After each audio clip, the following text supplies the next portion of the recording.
Hello everyone, welcome back to my YouTube channel. जैसा कि आपको पता है, कल के डेट में बिहार के सभी अभ्यर्थियों ने एक आंदोलन रखा था और उन्होंने ये आंदोलन बिल्कुल शांतिपूर्ण तरीके से किया था, क्योंकि उनका एक ही मांग था कि वो चाहते थे कि बिहार में फिर से डोमिसाइल लागू हो। क्योंकि जब से ये डोमिसाइल हटाने की बात कही गई है, तब से यहाँ के स्टूडेंट लोग में एक आक्रोश की भावना आ गई है। तो इसीलिए ने सभी अभ्यर्थियों ने मिलकर कल शांतिपूर्ण तरीके से एक आंदोलन किया। लेकिन कल के डेट में स्टूडेंट के साथ बहुत ही बेरहमी तरीके से पुलिस ने मारपीट की, उन पे लाठीचार्ज किया।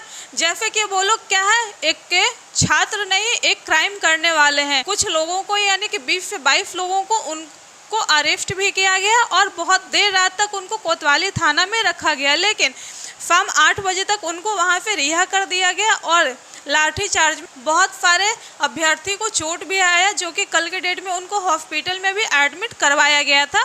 तो यहाँ पे गलती किसकी है, अभ्यर्थी की है या सरकार की? तो देखिए, गलती सिर्फ और सिर्फ सरकार की है। क्योंकि अगर आपने पहले जब नियमावली लाया था तब आपने डोमिसाइल यहाँ पर लागू किया था, तो आप अचानक से डोमिसाइल कैसे हटा देंगे? ये तो आप स्टूडेंट के साथ एक खिलवाड़ कर रहे हैं। यहाँ पर बिहार के सभी निवासी थे जो सोच रहे थे कि बस यहाँ पर जो फॉर्म फिल होगा बिहार के कैंडिडेट ही फॉर्म फिल करेंगे। लेकिन अचानक से उन्होंने क्या किया, कैबिनेट बैठक हुआ और डोमिसाइल हटा दिया, जिससे कि यहाँ के अभ्यर्थी लोग सभी गुस्से में थे और उनका गुस्सा होना भी जायज़ था। क्योंकि अदर स्टेट वाले बिहार के कैंडिडेट को जब प्राथमिक शिक्षक में बहुत कम ऐसे जगह है जहाँ पर वो फॉर्म फिल कर सकते हैं, बिहार के सरकार ने क्यों उनको मौका दिया? आप यूपी के ही बात करें तो जो हम लोग पड़ोसी स्टेट है वहाँ का ही बात करें तो यूपी में, जैसा कि आप लोग भी जानते हैं, वहाँ पर अगर हम लोग 5 साल से रह रहा है बिहार के निवासी या कहीं के निवासी, तभी वहाँ के फॉर्म फिल करने के लिए एलिजिबल है। झारखंड में देखें तो झारखंड में प्राथमिक शिक्षक में उनको मौका ही नहीं दिया जाता है। माध्यमिक और उच्च माध्यमिक में उनको मौका दिया जाता है, वो भी मात्र 10% सीट पे। और यहाँ पर इन्होंने डोमिसाइल हटाया और अभी तक ये भी क्लियर नहीं किया था कि उनको कितने % सीट के लिए वो लोग फॉर्म फिल करेंगे। तो ऐसे में अभ्यर्थियों के द्वारा ये आंदोलन किया जाना बिल्कुल जायज़ था। तो अब बात निकलता है कि क्या इस आंदोलन से फ़ायदा होगा? तो देखिए, फ़ायदा तो 110% आपको होगा ही होगा, क्योंकि इस पे गवर्नमेंट भी सोचने को मजबूर हो गई है कि अब नेक्स्ट उनका इसके बारे में आप देखिए वो लोग क्या सोचते हैं। कि कल तो उनसे बातचीत नहीं हुआ और नहीं अभी उस पर वो कुछ आकर बोले हैं। लेकिन कल के डेट में क्या हुआ कि लालू यादव से कुछ अभ्यर्थियों का मुलाकात हुआ, जिसमें कि अभ्यर्थियों का सिर्फ एक ही डिमांड था कि यहाँ पर डोमिसाइल लागू किया जाए। तो लालू यादव तो कुछ कर नहीं सकते हैं, लेकिन हाँ, उन्होंने ये ज़रूर बोला कि मैं आपकी मांगों को नीतीश कुमार और तेजस्वी यादव तक रखूँगा और यहाँ पर डोमिसाइल फिर से लागू करवाने का बात को मानेंगे। तो अब देखते हैं कि आगे क्या होता है, डोमिसाइल लागू होता है यहाँ कि नहीं। और अगर डोमिसाइल नहीं भी लागू होता है तो हाँ, आप क्या कीजिए कि अगर डोमिसाइल नहीं लागू कर रहे हैं तो आप 5% सीट पर, जो जनरल कैटेगरी का 5% सीट है, उस पर उनके लिए आप 5% सीट रखिए। लेकिन अभी तक यहाँ पर क्या है, ना तेजस्वी यादव खुल के बोले हैं कि, और ना ही नीतीश कुमार खुल के ये बात बोले हैं कि उनको 5% सीट पे उनके लिए रखा गया है या 10% सीट पे रखा गया है या पूरे सीट पे अदर स्टेट वाले को रखेंगे।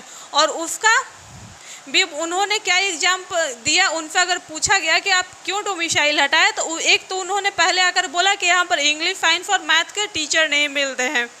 फिर नेक्स्ट उन्होंने ये भी बोला, जैसे आर्टिकल 50 में हम लोग का क्या है, समानता का अधिकार दिया गया है।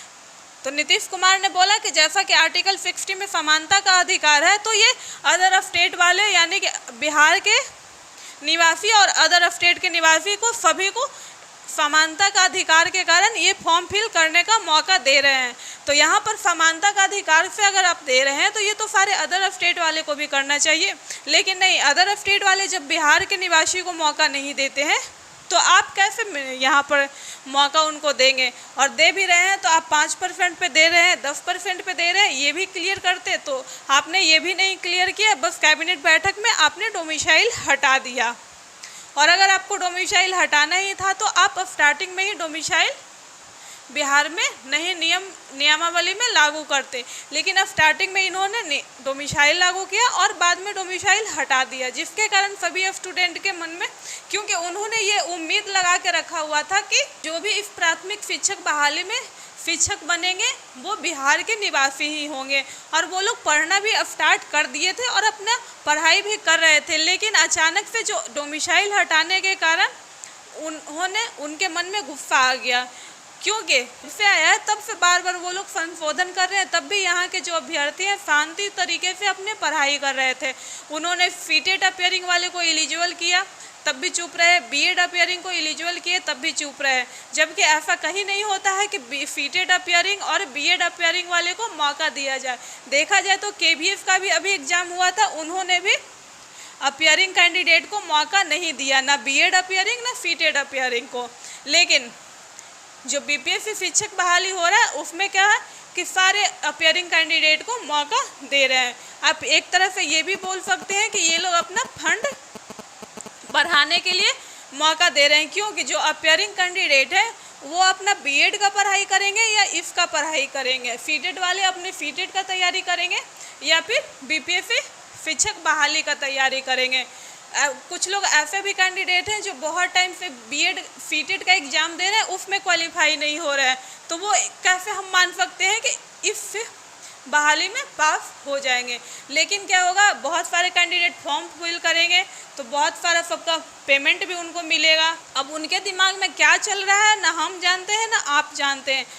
तो यहाँ पर देखना अब ये है कि जो 2 से 3 दिन में उनके द्वारा क्या न्यूज़ निकल के सामने आता है, क्योंकि अभी तक तो वो बिल्कुल चुप बैठे हुए हैं और कोई अपडेट नहीं आई है। लेकिन हाँ, कल का आंदोलन से फ़ायदा तो होना ही है और कुछ ना कुछ संशोधन जरूर निकल के सामने आएगा।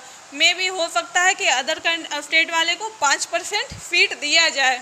तो अब देखने को यही है कि उनका क्या आगे का कदम होता है, तो देखते हैं नेक्स्ट उनका क्या कदम होता है इस बहाली को लेकर के। तो आप लोग अपना पढ़ाई कंटिन्यू रखिए, क्योंकि मे भी हो सकता है ये फॉर्म फिल करने का डेट भी नहीं बढ़ा है और अभी तक बहुत ही कम यहाँ पर फॉर्म फिल हुआ है, जैसा कि आप लोग न्यूज़पेपर के माध्यम से भी देखे होंगे।